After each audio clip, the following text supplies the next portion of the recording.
Hi, the book that I read from my SSR book is One of Us is Lying by Karen M. McManus, and I don't have the cover, but this is what the cover looks like.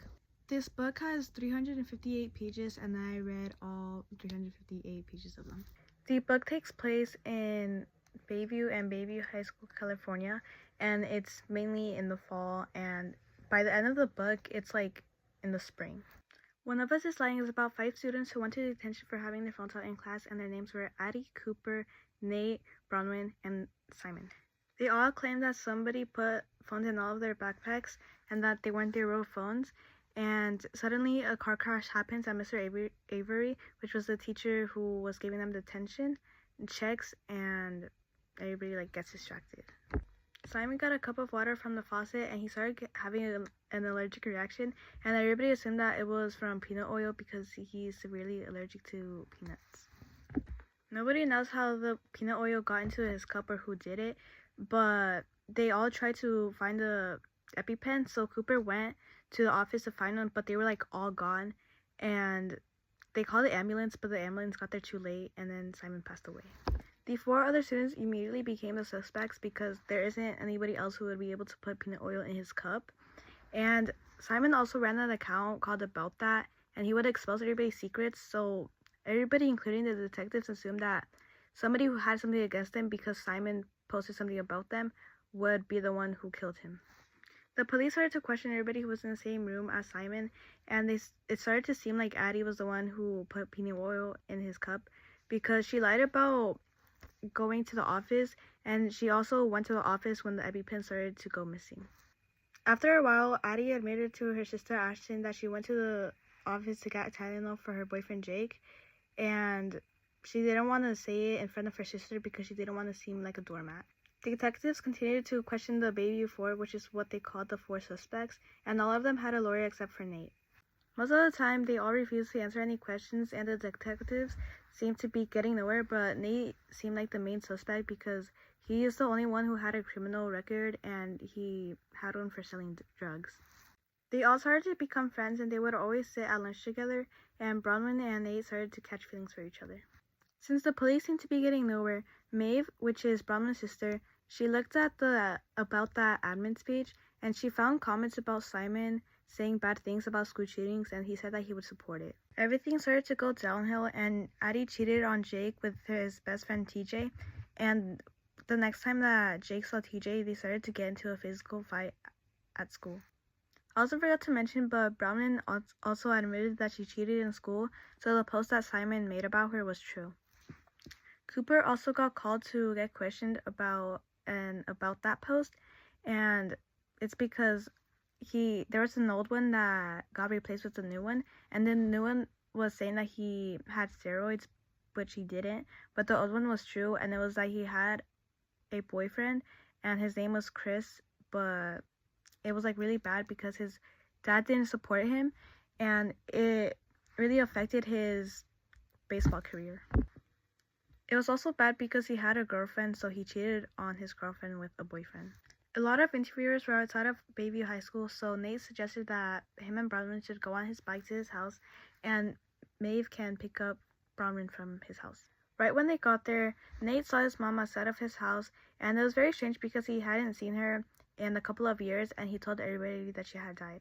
It was a pretty big deal for Nate because his dad is an alcoholic and they have a lot of trouble trying to pay the bills, and his mom was also a drug addict, but she went to rehab and now she works at a good job that pays well, so she wants to go and help out Nate. A couple of days later, Bronwyn suggested that they should all compare each other's About That post so that they could try to figure out who killed Simon, and they all trust each other and they don't think that anybody from the Bayview 4 did it. They decided to meet up at an unfinished neighborhood, and they went inside a house, but they couldn't really figure anything out, but they did come to the conclusion that the car crash was probably planned. The next day, Maeve and Bronwyn look at the TV and they see the news that Nate got arrested, and Bronwyn really freaks out because she knows that it couldn't have been Nate that murdered Simon. She immediately calls Eli, which is a lawyer and the host of Until Proven, which is a TV show about news, and she asks if he can take Nate's case. Eli says yes, and Bronwyn immediately tries to look for Nate's mom to inform her that he now has a lawyer. Nate got arrested for having Simon's water bottle and a bunch of EpiPens in his locker, and he got taken to juvenile. Bronwyn tries her hardest to get Nate out of juvenile, and the Tumblr post, which is a platform that was on, it said that the baby 4 caught Detective Wheeler eating a pile of donuts, which wasn't true, but Addie told Jake that it was true, so they think that he's the one who posted it. Bronwyn also asked Cooper to ask his friend's brother, who works at a car repair shop, if a red Camaro came in, because that's the car that got into an accident and they think that it was planned. The guy who works at the shop said yes, that a red Camaro did come in, and Bronwyn goes to a high school to find the guy who owns the red Camaro, and she asked him if it was planned, and he said that yes, a guy paid him $1,000 to act like he got into a car accident. Bronwyn asked who paid him, and at first she thought that it was Nate, but it turns out that it was Simon. The group doesn't believe that Simon did it all himself, so they think that Jake helped him with it. Bronwyn got Ashton, which is Addie's sister, to tell Eli about the news since she's the only one that can talk to him. Addie decided to check up on Janae, which was Simon's best friend, and she went to her house to ask if she's okay. Janae ended up telling Addie that Simon was depressed and that he wanted to kill himself, but he wanted to do it in a creative way and he wanted it to last for a really long time, so he got Jake to help him with it. He decided to frame Bronwyn, Cooper, and Nate because they have done things in the past that made him want to get revenge on them, and he also got Jake to help him with it because he knew that he wanted to get revenge on Addie for cheating on him, so Jake just acted like he didn't know that Addie cheated on him. Janae also showed a note to Addie that Simon wrote, which was supposed to be shown to everybody a year after he died. Janae was supposed to plant all the evidence on Addie, but she was the only one who actually checked up on how Janae was doing, so she decided to do it on somebody else, and she chose Nate because it would be really easy since he always leaves his locker unlocked. Jake then started knocking on Janae's door to make sure that she doesn't speak up about it, and she can't speak about it because he has a video that he edited to make her look bad, so he uses the video against her. Addie suggested to Janae that she voice records their conversation, but Jake takes her phone before they start talking and gives it back once he's about to leave, so Addie decided that she would hide and she would voice record on her phone instead. Addie texts Cooper about the situation and Jake hears when Cooper texts back. Jake gets mad and goes inside of Janae's house to try to figure out who else was in there with her, but Addie escapes from the back door and tries to run away from Jake, but he catches up and he slams her head on a rock and starts choking her. He continued to torture her until Cooper came and saved Addie, and when she got to the hospital, she had a fractured skull and a sprained ankle. Nate ended up being free and Jake got arrested. The whole situation stopped for a while, and then 3 months later, Bronwyn had a piano solo where Addie and Cooper came to watch her.